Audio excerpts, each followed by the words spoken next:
ಯಾವ ಋತುವಿನಲ್ಲಿ ಉತ್ತಮ ಬೆಳವಣಿಗೆ ಆಗುತ್ತದೆ? ದಾಳಿಂಬೆ ಗಿಡಗಳನ್ನ ನೆಡುವುದಕ್ಕಿಂತ ಪೂರ್ವದಲ್ಲಿ ಹೊಂಡಗಳಲ್ಲಿ ಏನೇನು ಹಾಕ್ಬೇಕು? ಟಿಶ್ಯೂ ಕಲ್ಚರ್ ಅಥವಾ ಕಟಿಂಗ್ ಗಿಡ ಇದರಲ್ಲಿ ಯಾವುದು ಉತ್ತಮ ಸರ್? ರೆಡಿ ಆಗಿರುವ ಸಸಿಗಳನ್ನ ತಂದು ನಾವು ನಾಟಿ ಮಾಡ್ಬೇಕಂದ್ರ ಆ ಸಸಿಗಳು ಎಷ್ಟು ದಿನಗಳದ್ದಾಗಿರ್ಬೇಕು? ನಾವು ರೆಡಿ ಆಗಿರೋ ಸಸಿಗಳನ್ನ ತಗೊಳ್ತಾ ಬರ್ತೇವೆ ಸರ್.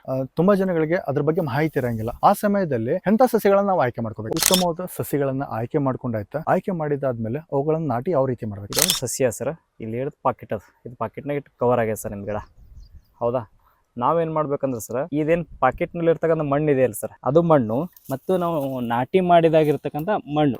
ಮಣ್ಣಿನಲ್ಲಿ ಮಲ್ಚಿಂಗ್ ಮಾಡೋದರ ಲಾಭಗಳೇನು ಸರ್? ದಾಳಿಂಬೆನ ನಾಟಿ ಮಾಡಿದ ಆದ್ಮೇಲೆ ಸರ್ ಇವಾಗ ದೈನಂದಿನ ನೀರಿನ ಅಗತ್ಯತೆ ಎಷ್ಟು? ಆಫ್ ದ ಕಂಡೀಷನ್ ಯಾವ ರೀತಿ ಕಂಡುಹಿಡಿಬೇಕಂದ್ರೆ ಸರ್, ಈಗ ಲ್ಯಾಟ್ರಲ್ ಡ್ರಿಪ್ಪರ್ ತೆಳಗೆ ನೀವು ಮಣ್ಣನ್ನ ಕೆದರಿ ನೋಡಿದಾಗ ಅದು ಹಿಂಗ್ ಮುಟ್ಟಿಗೆ ಮಾಡಿದಾಗ ಉಂಡಿ ಆಯ್ತು ಅಂದ್ರೆ ಇನ್ನೂ ಅಲ್ಲಿ ಏನಪ್ಪ ಅಂದ್ರೆ ತೇವಾಂಶ ಇದೆ ಅಂದಂಗೆ ಸರ್. ಅದು ಉಂಡೆ ಆಗಲಿಲ್ಲ ಅಂದ್ರೆ what the difference between single lateral and double lateral? ಆ ಡಬಲ್ ಲ್ಯಾಟರಲ್ ಡ್ರಿಪ್ ಇರಿಗೇಷನ್ ಮಾಡುವಾಗ ಅದು ಡ್ರಿಪ್ಪಿನ ಪೈಪ್ ನಡುವಿನ ಅಂತರ ಎಷ್ಟಿರ್ತೈತೆ ಸರ್? ಕೆಲವೊಂದು ಭಾಗಗಳಲ್ಲಿ ನೀರಿನ ಕೊರತೆ ಇರ್ತೈತೆ ಸರ್. ಅಂತ ಟೈಮಲ್ಲಿ ದಾಳಿಂಬೆ ನಿರ್ವಹಣೆ ಹೇಗೆ ಮಾಡೋದು ಸರ್? ಇವಾಗ ದಾಳಿಂಬೆನ ನಾಟಿ ಮಾಡಿದ ಆದ್ಮೇಲೆ ಪ್ರಾರಂಭದ ದಿನಗಳಲ್ಲಿ ಗೊಬ್ಬರ ಯಾವ ಅನುಪಾತದಲ್ಲಿ ನೀಡಬೇಕು?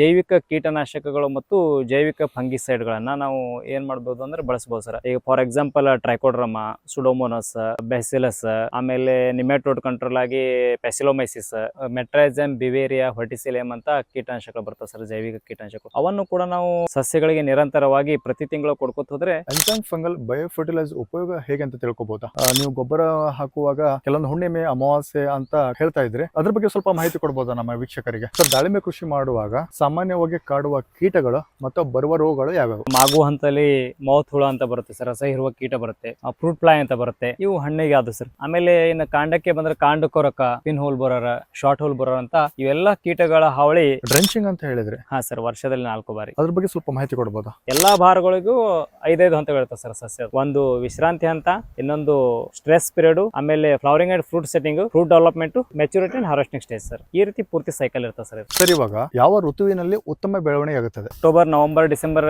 ಜನವರಿ ತನಕ ನಾವು ಪ್ಲಾಂಟೇಶನ್ ಮಾಡಿರ್ತೀವಿ ಸರ್.